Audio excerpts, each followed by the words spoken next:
Hello po mga kaibigan ko, mga kapinoy Pinay. Kumusta na po kayong lahat? Samahan niyo ulit si Tita Emmy. Marami po tayong gagawin ngayon. Gagawa tayo ng maraming gulay. Ayan, gagawin po natin ng putahe. Gagawa po tayo ng putahe ngayong araw na to. Ayan po yung ating babalatan po muna lahat-lahat. Ipakikita ko po sa inyo ang ating babalatan na sobrang dami-dami. Yan ay lulutuin po natin. Gagawin po natin siya ng putahe. Gagawa po tayo ng putahe ng ating, ayan. Balatan po natin lahat yan. Balatan po natin lahat. At ito po'y gagawin natin na putahe. Ayan. Ayan. Gawin po natin siyang putahe. Ang dami po natin babalatan ngayong araw na to. Lagay ko lang po muna dyan. At ito po'y lagay ko muna ulit din dito. Ayan.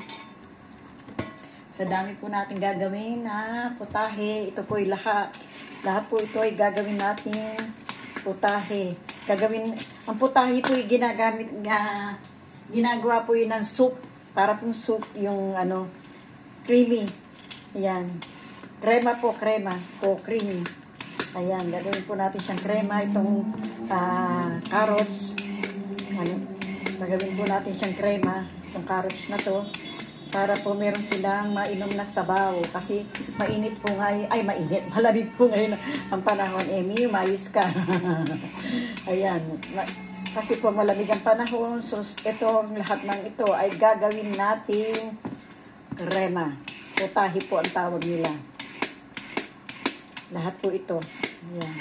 Ang dami po natin gagawin. Lagay ko na nga lang din eh. At baka po ay ayan, ang dami ni Tita Emmy babalatan. Balatan po natin yan lahat. At gagawin natin yung putahe. Ayan, crema. Ayan. Sa dami po nito, atin pong gagawin crema to lahat. Igisa po natin sa bawang, sibuyas. Ayan. Igisa po natin sa bawang at sibuyas at gagawin natin crema para buong crema ng kalabasa. Para meron po silang mainom. Masarap po ito pag nayari na. Nagawa na. Ayan. At ito naman po ay ating pong tatanggalan ng mga ulo-ulo.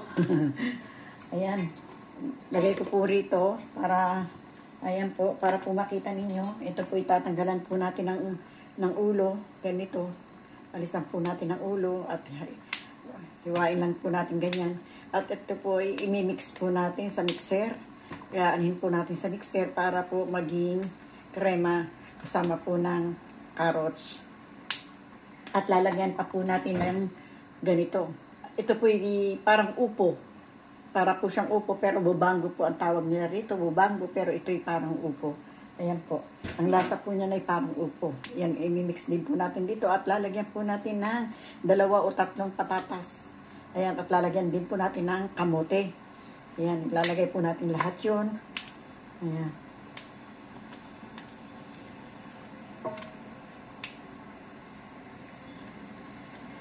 Ayan, tapos lalagyan po natin ng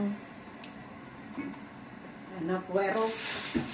Lalagyan po natin ng puwero. Ito po igigisa natin. Yan. Pag nahiwa po natin, igigisa natin sa may bawang at sibuyas. Ilalagay din po natin dito. Ayan. Lagay po natin yan dito lahat. Hiwain lang po natin ito ng ganyan. Ganun lang po. Tapos ito po ibabalatan natin. Ayan. Tapos igigisa po natin yun. Yun. Mamaya-maya po ay gagawin natin ito lahat-lahat. Ito po mga kaibigan. Pagpatuloy po natin ang ating paghiwa. Nandito na po tayo sa ngayon, sa kamote. Nasa kamote na po tayo. Ito pong kamote na to, ilalagay ko din doon po sa crema ng carrots. Lagay po din natin to. Nahiwa ko na po lahat yung yung carrots. Na iayos ko na po yung carrots na ilagay ko na po doon sa may kaldero. Ayan, ang dami po kasi nating ilalagay. Ang hirap pong itong kamote, gawa ng matigas po yung kamote na bili. Sobra pong tigas. Pero mas maganda po yung matigas. Kumbaga, pag malambot po yung matubig. Ito pong nabili maganda, hindi po matubig to. Kaya ayos po yung nabili nila. Pero yun nga lang, mahirap lang natin pero okay lang po yun. Kasi masarap na pagkain ay ganyan. Tiis-tiis lang. Sarap na pagkain ay matigas. Ayan po. So, ganyan. Tita M.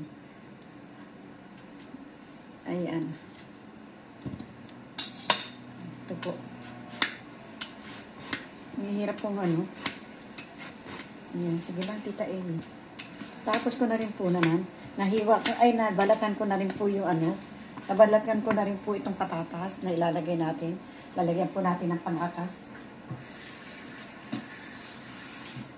Ayan.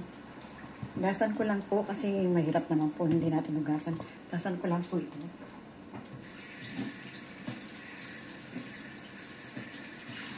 Ayan. Lagay natin dito sa sangkalan. Ayan.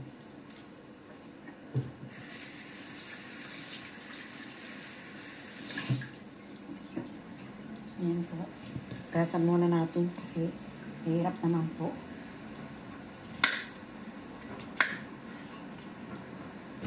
Ang laki po ng kaserola. Mamaya ipapakita ko rin po sa inyo pag naigisa ko na yung ano, puwero. Puwero po ang tawag nila dun sa gigisa natin na may kasabang sibuyas.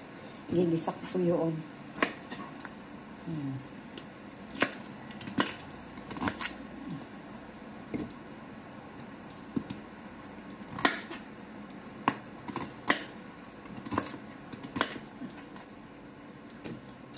Po ko. Ang dami ko ng kutsilyong ginamit. Kasi po sobrang nga po yung tigas. Pero itong kutsilyong malaki, matalas-talas po ito. Mas maganda po. Yan, maganda-ganda pong gamitin. Kaya po natin yan. Tingnan nyo. Pagka matalas po yung kutsilyo, madali lang hiwain. Yan.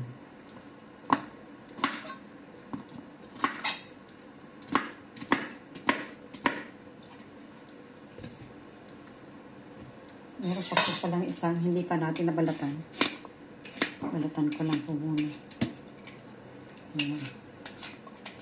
Kaawa naman ng Diyos ay natapos na tayo sa kakabalat. Sa dami ng binalatan natin, hindi ko na kayo isinama. Kasi sigurado kong maiinip po kayo pag sinama po kayo sa balatan ng carrots na ang dami-dami. Yan.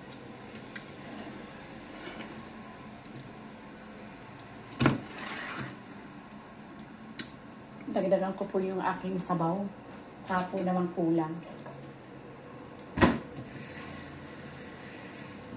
Hindi ko na po kayo isinama. Isinalang po na po ito ng may asin. Na may asin. Ayan. Ayan. Siguro po okay na. Kasi pagka marami po sabaw, ayaw po nila. Ayaw po nila na maraming sabaw. Nagiging masyadong liquid. Nagiging masyadong liquid po yung ating crema ng carrots ang ating gagawin. Ayaw po nila masyadong maliquid. Gusto po nila yung malapot-lapot ang ating pagkakagawa. Ayan. Lagay ko lang po rito yung basura ko kasi mahirap naman po na tatrabaho tayo, nagkalat-kalat po. Ayan, kinukuha po muna agad yung aking mga basura.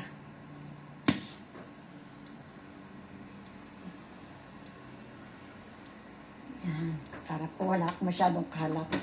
Kasangkalan po yung sangkalan ko po. Ayan. Ito naman po ang ating ngayon ay babalatan. Kasi anuhin ko na po ito. Igigisa ko po doon sa machine na yon. Yan. Yan ko po ito igigisa. Dito ko po ito igigisa yun.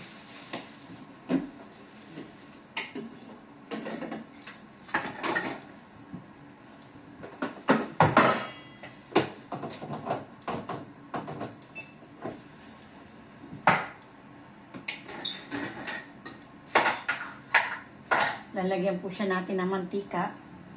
Lagyan po natin ng mantika itong ating machine na to. Ayan.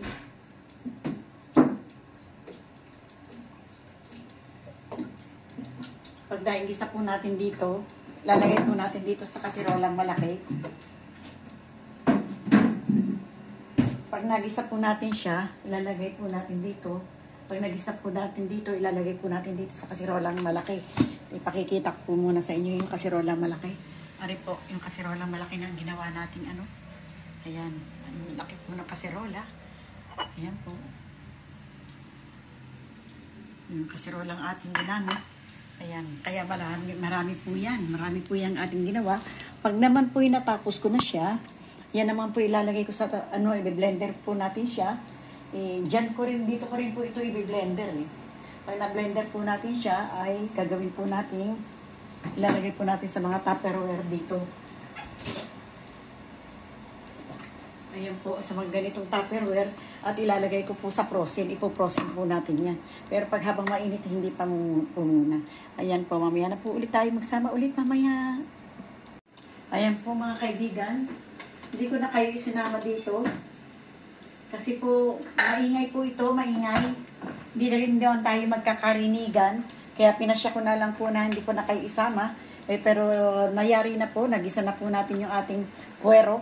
Puwero po tawag nila rito. Hindi ko po alam kung para po siyang dahon ng sibuyas na malaki. At saka mga sibuyas at bawang. Pinagsama ko na po dito. Ayan na po. Ayan na po sila. Lalagay na po natin dito sa ating niluluto. Isang kalderong gulay. Ayan po, bali punong-puno din po yan. Ayan. Ayan. Ayan po mga kaibigan. Nilagay na po natin yung ating puwero. Huwag po kayong mag-alala. Ito po ipakikita ko rin po sa inyo. Ayan. Napakarami. Ayan. Ngayon ito po ating pinag-anuhan na ito. Mamaya po na po aanhin gawa ng itatransfer natin ulit yung para maging krema. Ayun po. Ayan. Ito po, ipakita ko po sa inyo, mga kaibigan ko. Pasensya na po kayo, hindi ako marunong mag-edit ha. Ayan po, yung ating puwero na niluto po dun sa may kabila. Ito po ang naging kinalabasan. Ayan po siya, tapos sinaalin na po natin dito sa ating carrots at kamuti na niluluto para maging krema. Gumagawa naman po ako ngayon ng bawang. Ayan. Ito pong bawang na ito ay ginigisa ko po ngayon. Ginigisa ko po yung bawang na yan. Pero meron na pong bawang yun. Ito naman pong ginagawa kong bawang ay akin pong ilalagay dito sa ating sinain na kanin.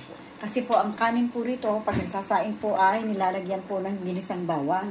Ayan po. Akin po lang muna i-brown ito. At maya-maya po ay akin pong ilalagay po. Ayan.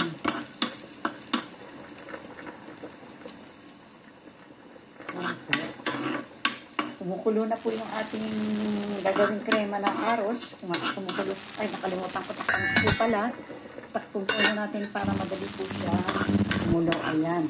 Kaya naman po itong ating sinain ay lalagay na po natin itong ating bawang na pinabrown. Na-brown na bawang. Ayan po. Ngayon, sasalang ko na po itong ating kanin para po ito ay maluto na at lalagyan ko siya ng kaunting asin. Ayan. Ang pagkaksain po ito yung lalagyan ng kaunting asin at bawang na ginisa. Yung napabrown na bawang. Ayan. Lagyan po natin siya ng kaunting asin at atin po naman natin siya tatakpan. Uy, naubusan na yata ako ng takip.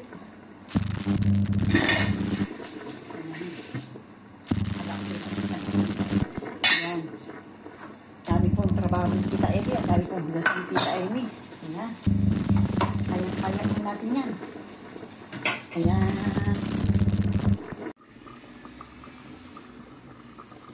Ito na, tingnan na natin ang ating nilulutong krema na carrots. Ayan po, ang dami. Ayan po, i-blender lang po yan ni Tita Emi. Yari na. Yaring-yari na po yan. Ayan. Uy.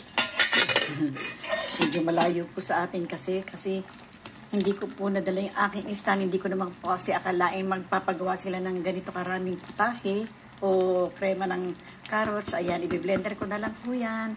Ayan, beno po mga kaibigan ko.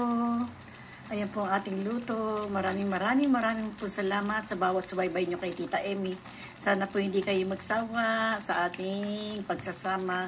Maraming po salamat mga kapinoy-pinay, mga amigo-amiga. Thank you very much po sa aking mga manonood at sa aking mga subscriber. Maraming pong salamat sa inyo, sa aking pong manonood. Sana po subscribe na po kayo hanggang makaabot kay Isabel. Thank you very much po. Bye-bye po. I love you all. Bye-bye. Buenas tardes. Magandang hapon po sa inyo lahat. Pasensya na po kayo, hindi nyo masyadong naririnig. Kasi po nagbe-blender po ako ng carrot. Ayan po. Nagbe-blender po tayo ng carrots. Ayan. Ayan po ang ginagawa natin blender. Nagbe-blend po tayo ng carrots. Ayan. Sana po ay magustuhan ninyo ang ating ginagawang carrots blender. Ayan. Maraming po salamat sa inyo lahat dyan mga kaibigan. Ayan po. Thank you po.